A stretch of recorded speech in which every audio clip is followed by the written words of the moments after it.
What's up guys, Shane Starnes here. The UPS man finally arrived with your iPhone SE. You've had a chance to take it out of the box. These are the top 10 things you should do right now to get the best possible experience out of your iPhone SE. Let's go ahead and get started. So when you first power up your phone, you're gonna get this hello screen. The very first thing that you should be doing is transferring your data from your old phone to your new phone. Now this used to be a pretty arduous process as you had to do it through the iCloud, so you had to have backed up your phone before to be able to transfer your data to your new phone, but that is no longer the case with the latest version of iOS. So basically on your new phone, press home, select English, and you should get a message that pops up on your new phone. Simply press continue. That's going to automatically connect your new phone to Wi-Fi. So we'll go ahead and take our picture of the QR code. This will automatically connect your new iPhone SE to Wi-Fi, and then it will begin the data transfer process. All right guys, so the very first thing that you're going to want to do once you've got all your data transferred over and you're happy with that, you're going to want to protect this phone. I know this phone is only $399, but you're going to want to protect your investment. So for cases, I always recommend an Urban Armor gear. Now this particular one is for the Galaxy S20 Ultra. I don't have my iPhone SE case in yet, but I always do go with an Urban Armor gear case. I actually like this Civilian series by Urban Armor gear. It just, to me, has a much more modern look to it. The older one had a much more industrial look. This definitely has a much more sleek look, and I prefer it.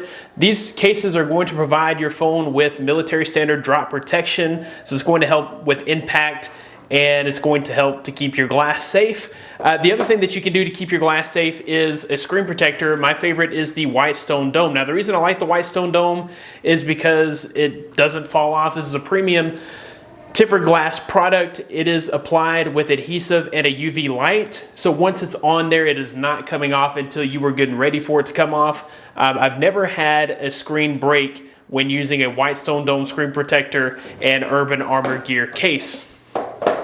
Neither one of those companies have paid me to say nice things about them. Those are just my personal favorite products that I use all the time in regards to protecting my phone. All right, so while we are on the subject of protecting your phone, you're going to want to make sure that you do add a lock screen. So to add a lock screen here, we're going to go into settings. We'll go into Touch ID and passcode. All right, so here you can go ahead and set up your Touch ID. Now, more than likely when you were first running through the initial setup, you did set up an ID for one fingerprint, but here you can go ahead and add multiple fingerprints. So we'll do this for iPhone unlock, and we'll go ahead and set this up. I'm doing this for my index because I've already got it set up for my thumb, and we'll just kind of roll around. You can do up to 4 different fingerprints. That's one thing that I do love about the iPhone SE 2020 is that it does bring back the fingerprint scanner. Anything after iPhone X uses Face ID and does away with that fingerprint scanner. On all of my Android devices, I love the fingerprint scanner, so I'm glad that it is back on the iPhone SE 2020. While we're on the subject of the home button, that's another thing that I love about the iPhone SE 2020 is it does bring back the physical home button. There's actually different settings that you can do for the sensitivity of the home button, and it actually uses haptic feedback to kind of mimic an actual physical home button. So this is not a mechanical home button, but rather it is a touch pad that senses your press. So we'll go into our general settings. We'll go to home button and we will choose the amount of haptics that we like. So for me personally, I prefer 1 because it feels the most like an actual physical button. So it feels like you're actually clicking a button when you use 1. If you use 3, this is going to give you the most vibration. So if you really want to know that you've clicked the button, you can choose 3. You'll feel it vibrate from the front and the back of the phone whenever you click the button. And number 2 is somewhere in between. So for me personally, I prefer 1, and I'll go with 1 on the home button. Another thing you're going to want to do as soon as you take the phone out of the box is check the battery health. This is going to ensure that you're not going to have any problems or issues with your battery going forward.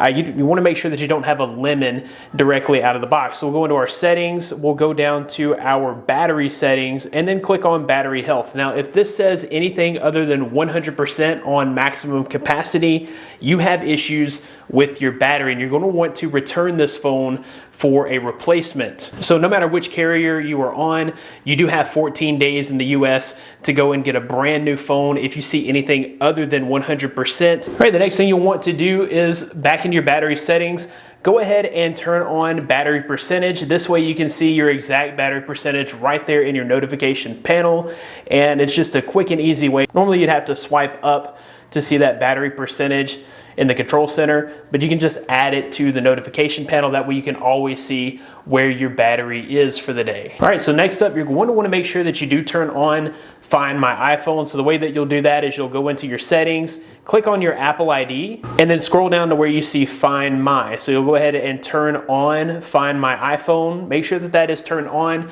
This is going to help you to locate your phone if it's ever been lost or stolen. So I don't know if you're forgetful like some folks that I know, but this has definitely come in handy in times when maybe you went to a restaurant, you set your phone on the table, and then you left, and then the next day you're like, where is my phone? Most of us couldn't go that long without knowing where our phone was.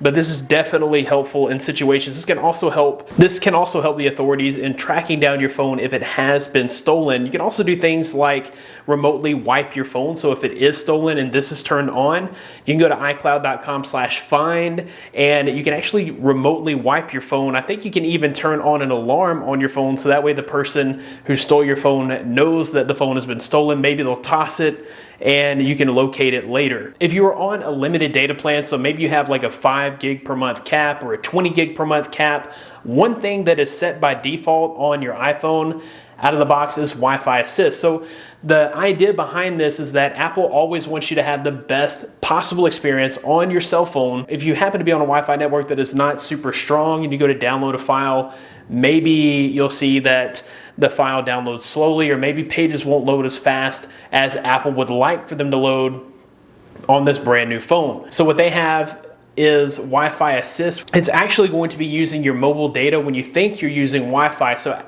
this could cause you to quickly run out of your data allotment, and you may see overages if you don't turn that off. It's super easy to turn off. We're just going to go into our cellular, go all the way down to the bottom of the page here, and where it says Wi-Fi Assist, go ahead and turn that off. So in just a few moments that I've had this turned on, it says that I've used 497 megabytes of mobile data of Wi-Fi Assist. So you can see how that would totally add up over time, where you could even be charged extra for using your mobile data when you thought you were on Wi-Fi. So go ahead and turn that off.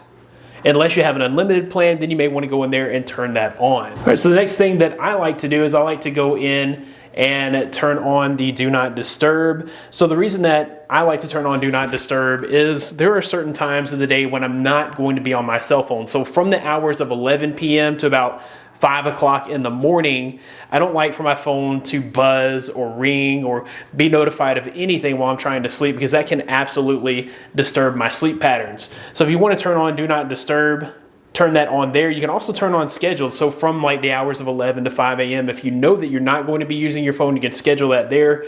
This is also great for if you happen to be in a meeting, you can turn on Do Not Disturb as well. All right, so if you go down here, there are some filters here. You can allow calls from everyone, or you can choose your favorites. So if you have your favorites enabled, you can still get in touch with your family members. If there's an emergency, they'll still be able to call you, still be able to get through, even with Do Not Disturb turned on. If you want to just use this as a way to not be bothered by people you don't know or by telemarketers, you can actually go in here and choose all contacts. So any contact that you have saved will still be able to get through the Do Not Disturb. Telemarketers and people you don't know will not be able to contact you if you have Do Not Disturb turned on and all contacts selected. One great benefit of the iPhone SE 2020 is it's $399, but it has the most powerful chip in it. So it has the A13 Bionic. So this is going to be a speedy, fast phone, even though it's only $399, which is incredible, but you can actually speed this up even more by changing a specific setting. So we'll go into our settings, we'll go into general and app refresh. So general, and we'll go into background app refresh. So all of these applications are able to refresh in the background. So they're using up resources, they're using up your RAM, they're using up your battery. If there's any of these applications that you know you won't use, like I'm not going on any flights anytime soon, so I'm gonna turn off the American. I'm not going on any cruises, so I'll turn off the Carnival Hub. I'm not going to Disney World anytime soon, so I'll turn that off. and my child is no longer in school right now because of everything that's going on. So we'll turn off Class Dojo, and you kind of get the point here. Anything that you're not going to be using on a regular basis does not need to be able to refresh in the background. Turning those features off on those specific applications is going to help you to save battery and also your RAM. It's going to help you to get better performance out of this phone. All right, so one thing that I really like about the iPhone SE, if this is one that you're upgrading to from a previous iPhone, we do have the control center. So if you swipe up, you have all of these toggles in place. You've got airplane mode, Wi-Fi, you've got a Bluetooth toggle here, music controls, audio and brightness controls are here. You've got auto rotate lock is there, screen mirroring, and some other toggles here like your flashlight. You can quickly and easily get to your flashlight. All of this can be customized. So we're going to go ahead and jump into our settings, and then we'll go into control center here and customize controls. So these are all of your quick toggles here, but you have a whole plethora here of other toggles that you can add. You can add the dark mode toggle, which is great because with the latest version of iOS, we now have dark mode, but maybe you don't want that on all day. Maybe you just want it on at night. So you can actually turn on this dark mode toggle. Maybe you want to turn on the do not disturb while driving toggle so you're not tempted to answer a phone call or check on your notifications while you're driving. You can turn that on. So now if we go back to our control center, we now have the dark mode toggle. So now if I go back to settings, I'm in dark mode. I also like this QR code reader toggle because there's all kinds of instances when I run into QR codes and maybe I want to be able to scan those on the fly. So I like to have that in my control center as well. So just for customization purposes, you can actually change the name of your device. This is the name that's going to show up on Wi-Fi networks whenever you do connect to a Wi-Fi network. If you need to access it with a computer, you'll be able to access it through that name. To change that, we'll go into General and About, and then we'll just change the name. So we'll go to General and About, and we can change the name here. So here I'll just change it to Shane Starnes. That way if I'm on a network, or when you're accessing your phone from iCloud.com/find, this is the name that shows up when you're using those types of services. All right, the last thing that I always do on a new iPhone is I do change the notification sounds and the ringtones. The reason for that is because I have an iPhone at work and it is set up with the default ringtones.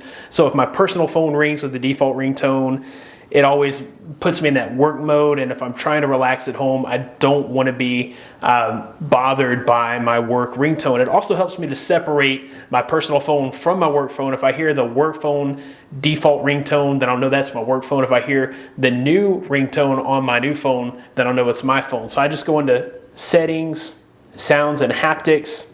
You can change your ringtone here.